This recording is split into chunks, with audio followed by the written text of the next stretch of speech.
Hey,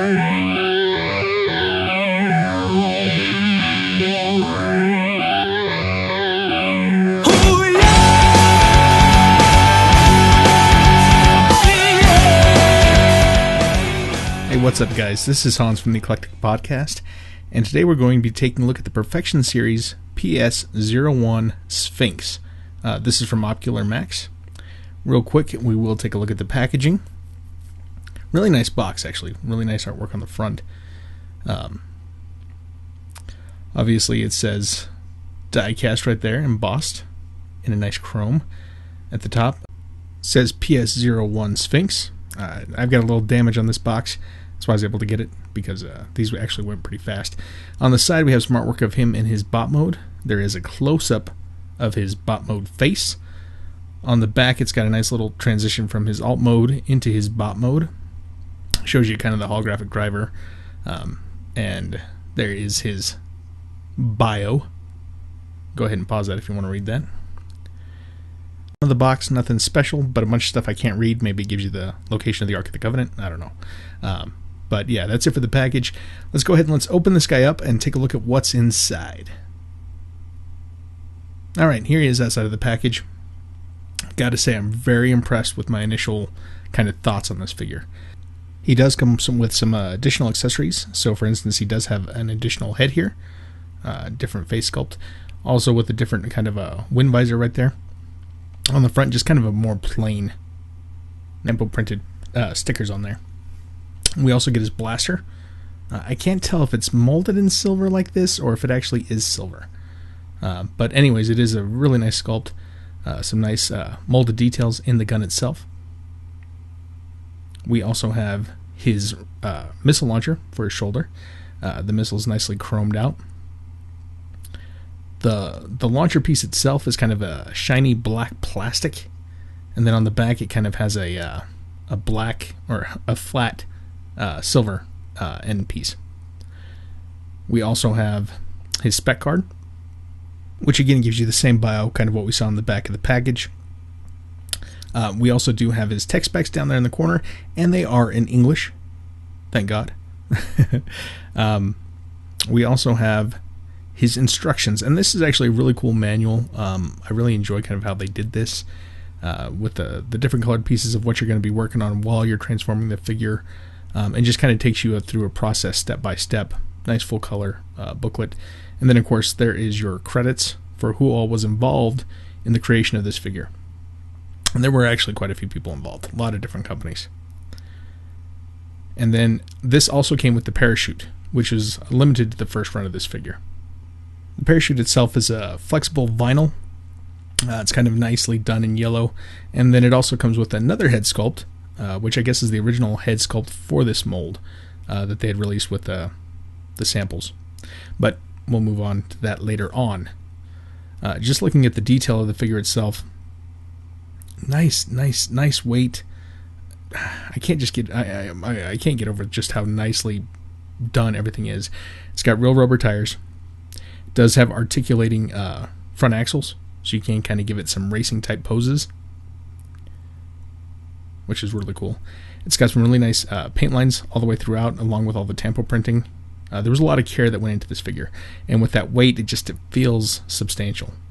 It does come with this holographic driver, and it's only just his upper torso, but kind of a nice touch. And when you do pull that out, you actually do get what looks almost like a racing harness, and steering wheel detail in there. So personally, I probably won't even have the holographic driver in there.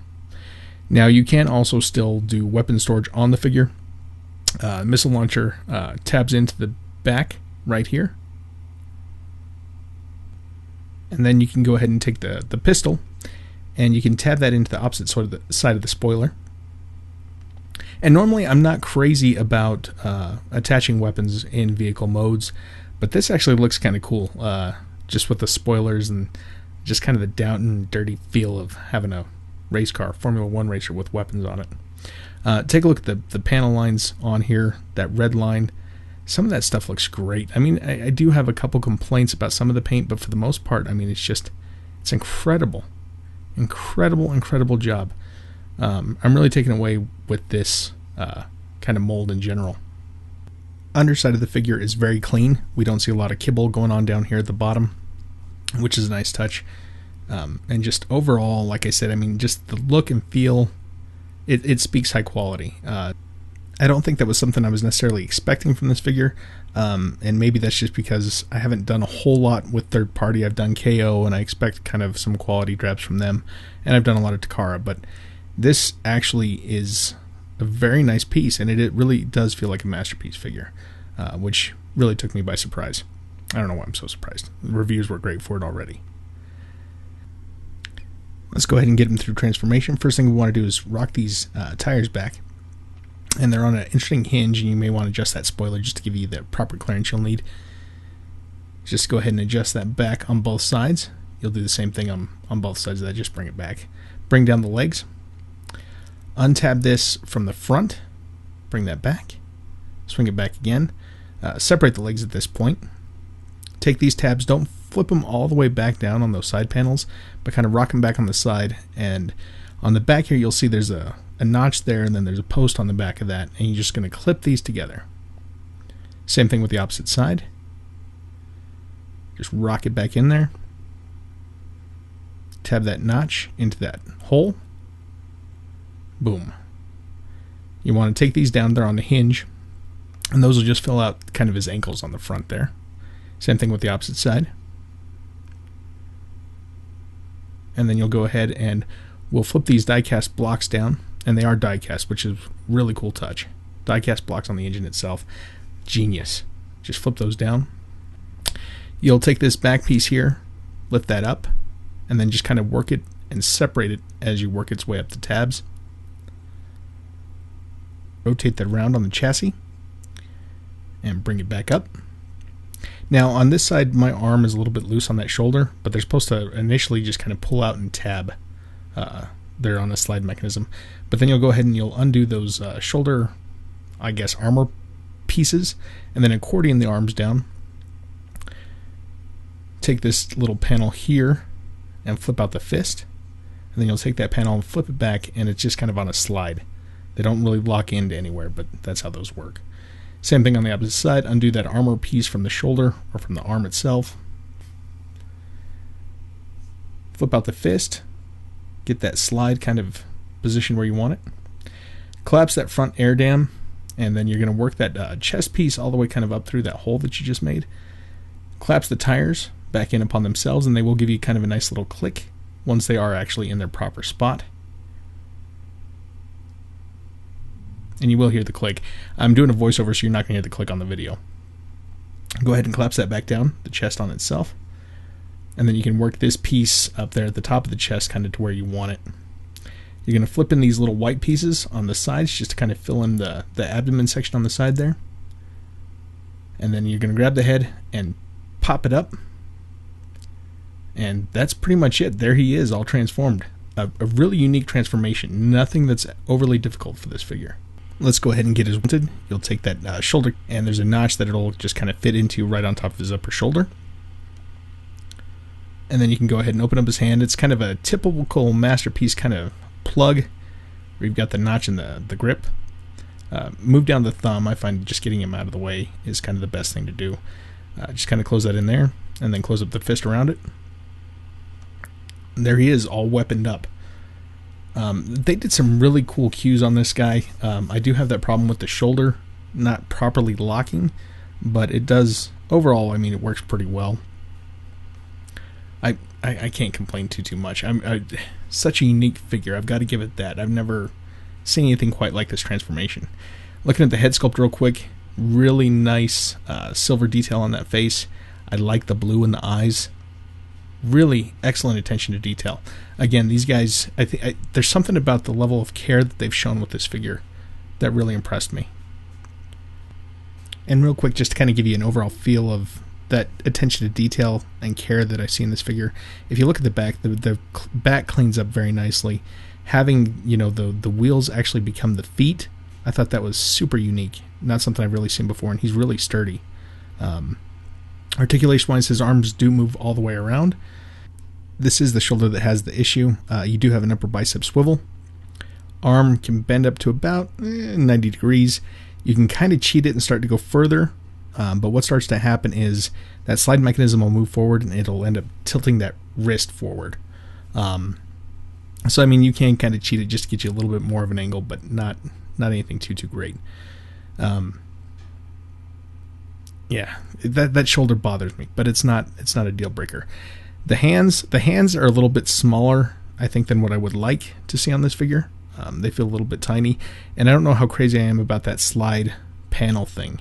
The fingers themselves, it's not that they're actually articulated individually. The thumb does swivel around, and then the hands are all just kind of in a mitt.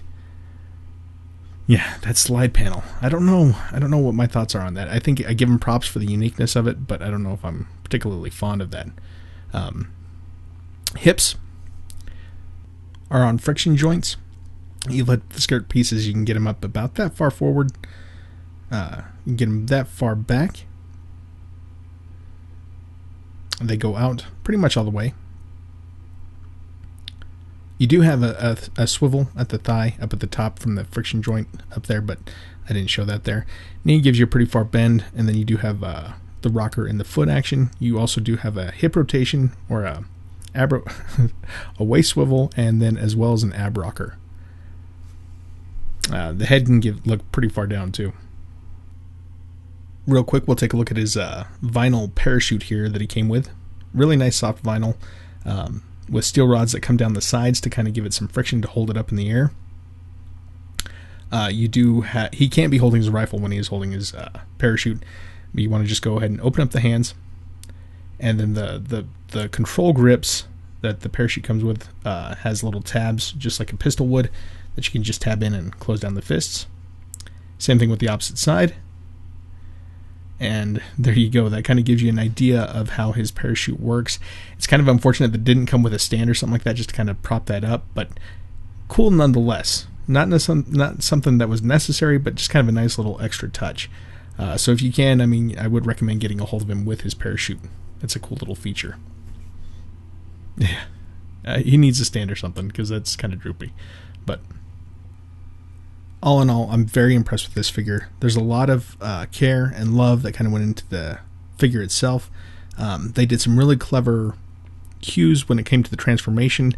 He's got die cast in him, but not a lot, just enough to where it's kind of like a skeletal structure. And just the way it transforms, like, I mean, using the tires for the feet and how well and how sturdy he actually is for having that kind of a transformation, it's excellent. There's no ratchets in the figure, so everything's kind of friction joints, but he holds up pretty well. The tempo printing is excellent. The paint job is excellent. The tires, I can't get over the tires. The hands I do wish were bigger. I do wish that my shoulder locked, but I can't say that that's a problem with the figure itself. That's a problem with my figure alone. It cleans up on the back beautifully. Great figure. I didn't have Mirage before. I wish there was more paint on the forearms, some more on the thighs maybe, but I can't complain. This is an excellent figure.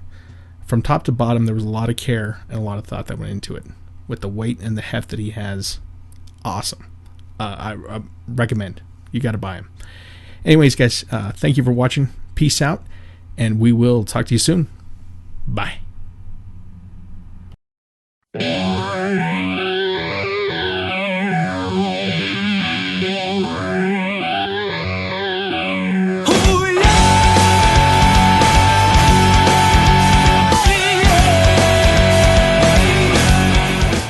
What makes this podcast unique? Hey, what's going on, everybody? This is Dylan, 130 the Eclectic Podcast, just coming at you right now. Let you know we'll be on into YouTube. You know what I'm saying? Yeah, come on back now. Be the third subscriber. You get absolutely nothing. Thank you so much. And please listen to the Eclectic Podcast because we are amazeballs.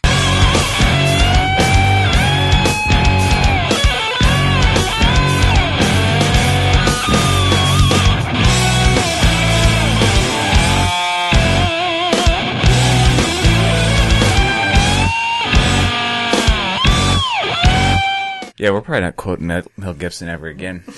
If you want to listen to lizard people or hear all about lizard people, lizard people, let them go, lizard people.